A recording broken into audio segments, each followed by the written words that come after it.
Hello, everybody.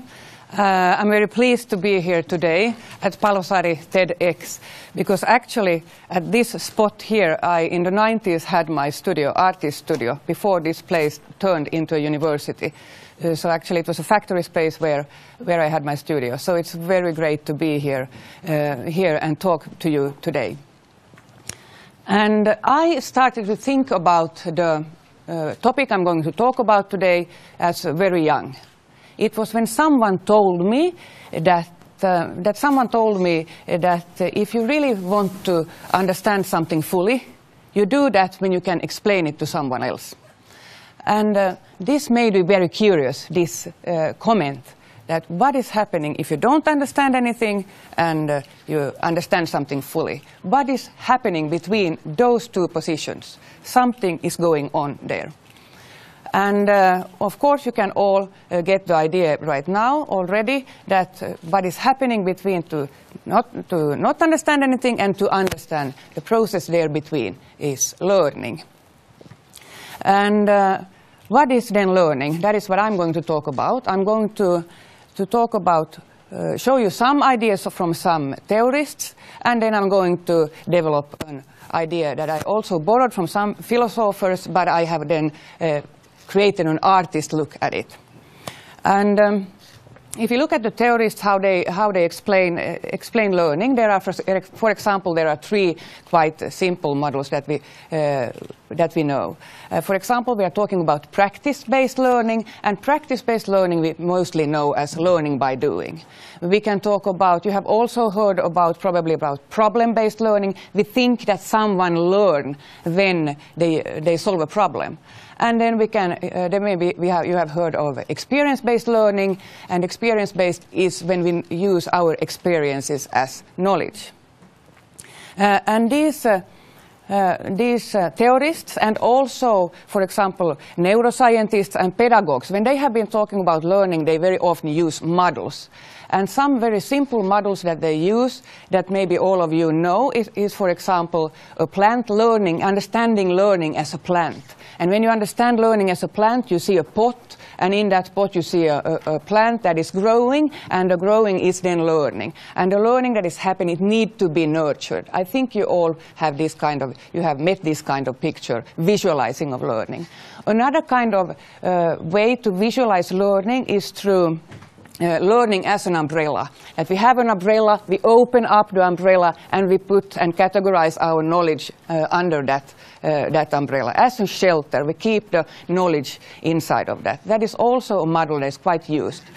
And then there's, for example, a model of stairs, and you already heard here earlier about the stairs, that we get knowledge and we get to the next level when we get more knowledge.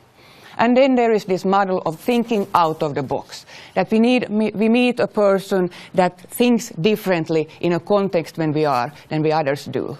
And you think that that is a kind of learning.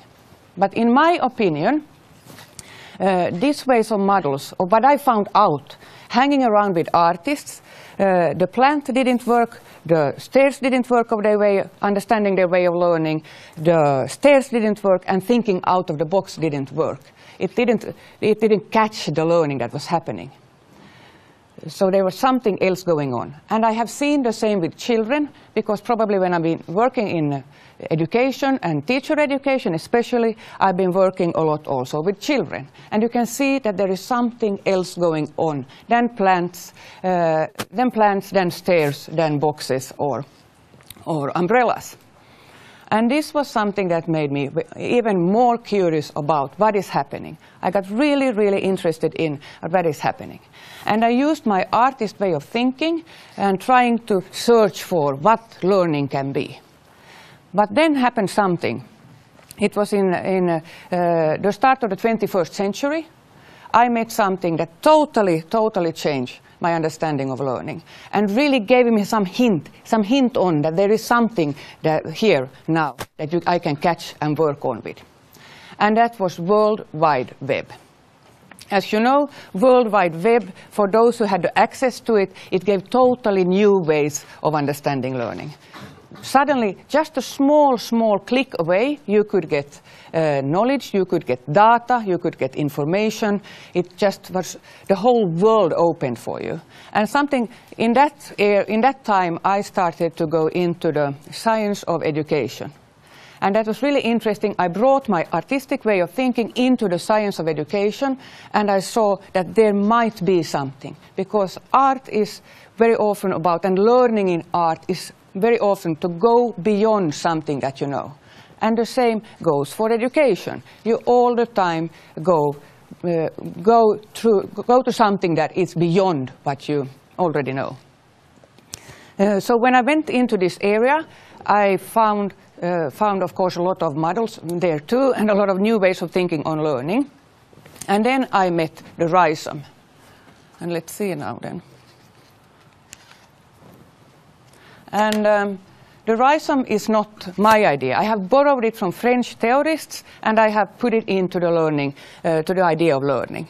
So the Rhizome is for me a possibility to understand learning today, in this new century, in this World Wide Web world. And this world where we started to understand, or we started to see at information and data in a new way, and we also have learned to communicate in a new way, with new tools, with new ways of approaching each other. And I'm not the only one who is thinking about. There are a lot of international researchers that really are into trying to connect the idea of a Rhizome and the idea of learning, how they two overlap. But for me it was very interesting because the World Wide Web opened something that was important.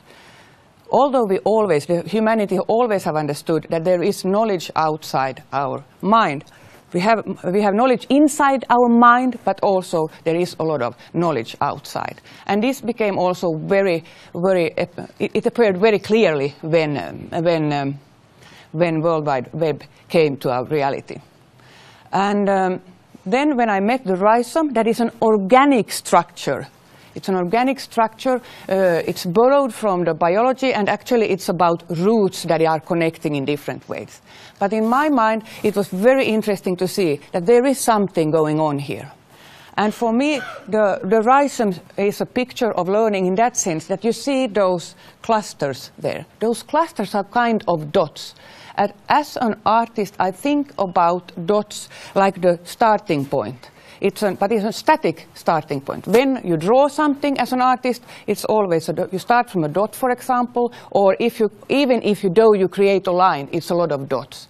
If you create images, visual images, photos, it's about pixels nowadays, and there's a lot of dots building up this, a lot of information dots building up this image. And if you are a sculpture artist, you also use a lot of small material to build it up. So there is something with the dot.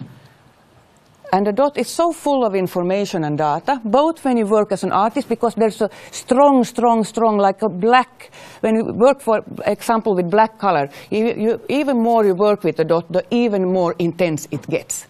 And the same things it is then with information and data. The more you work with it, the more intense it gets. At some point, it gets so intense, so it expands. It expands really big. It wants to get out. The knowledge, the data, it is not static anymore. It wants to move on. And we need humans to make that going on. And that is, I think, what you all here know in your everyday work life, in your studies and so on. If you really want learning to happen, it has to be going on a movement.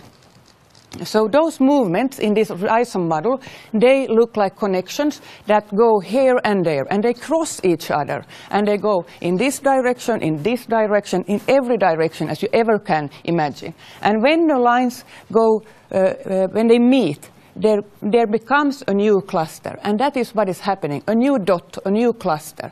Because somewhere when you have learned something, you want to try it in a new way, you need to try it, you find yourself in a place where you pick your knowledge with you, and you need to try it in a new way. And that is happening not very statically, it's very dynamic, and it's happening all the time. So when you look at this Rhizome model, and so it resembles a lot of World Wide Web. But the World Wide Web is outside our mind, and the Rhizome is something that we could use for understanding what is happening. It looks like when a human uses the World Wide Web, then the Rhizome can show what kind of learning there's happening. And if I follow this thought a little bit more, there is something very interesting, because now I have talked about learning that is happening inside your mind.